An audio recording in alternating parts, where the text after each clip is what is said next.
Jeffrey, I wanted to start with you first. The horror community is such a special and supportive space, one that you've consistently championed through your work and platform. What was it about Paul's script that struck a chord with you? And in what ways do you think this film moves the genre forward? I've been a lifelong friend of Paul's, and he did Hellbent, which was the first kind of gay slasher film, and he did it at a time where it basically, ruined his career, where he couldn't get meetings and things like that. So, I've been a fan of his just as a filmmaker since I met him, and have always wanted to find the right project to work on together with him. And when he wrote this film, um, what really struck me, because what I love about genre films and indie films is you can explore different themes in a film without having to get like super heavy, and you can get heavy if you want, but you don't have to. Um, and of course, he writes a story with two children who are kind of like the leads. And for me, like this story is really about finding your family, and protecting your family. And I think found family is Mm, such an important thing in the world that we live in today for not just any community, whether it's, the African American community, whether it's, being gay, whether it's being, religious or non-religious in a family that's different. I think we live in such a divisive society right now that I think finding your tribe and your people is so important.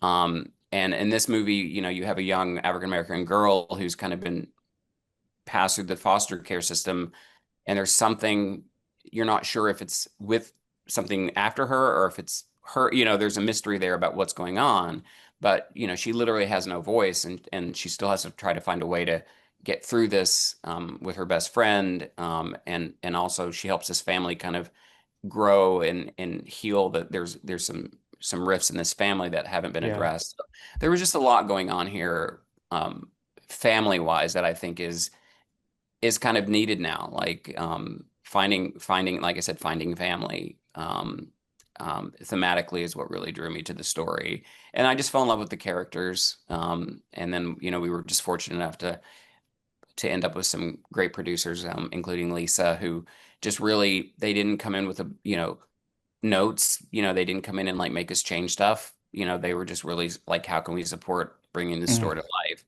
And you don't get that opportunity very often. So when you do, you take it and then you stick with the people for the rest of your life.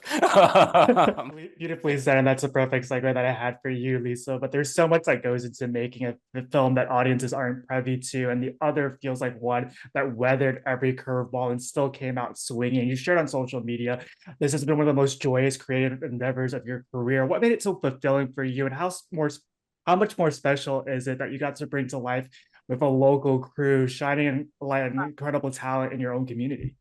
Yes, yes. I mean, what made it so special for me? It was the perfect storm of just having the exact right team. And like, I loved the script so much. And like Jeffrey said, I mean, I didn't even have any notes. So it was really just about digging in and just making something fun. And then I got to be really close with Paul and Jeffrey. And so we didn't, we weren't friends before, but they now feel like my chosen family, right? So I made this film about family, and I feel like I have this family now. So that was really fun. And then also being independently financed and produced and not having to talk to anybody else. I mean, me and Jeffrey and Paul and Tim Nagel and Jeff Walker, and then just some creative input from, friends and family. But other than that, like we were running the show. And got to make the movie that we wanted to make, which I don't think, is necessarily always the case. It's not. So yeah, feel like we were so lucky. I don't know if that we'll ever have that much creative freedom again. But I feel like we were just so lucky this time. There's something really special about this creative team. I got a question for the both of you, but the horror genre has evolved and it's no longer just about scares. But Jeffrey, to your point, it's also about the story underneath, and each character taps into a distinct emotional thread. As producers, how did you approach the tonal balance? And what do you think horror made possible for you that other genres may not have?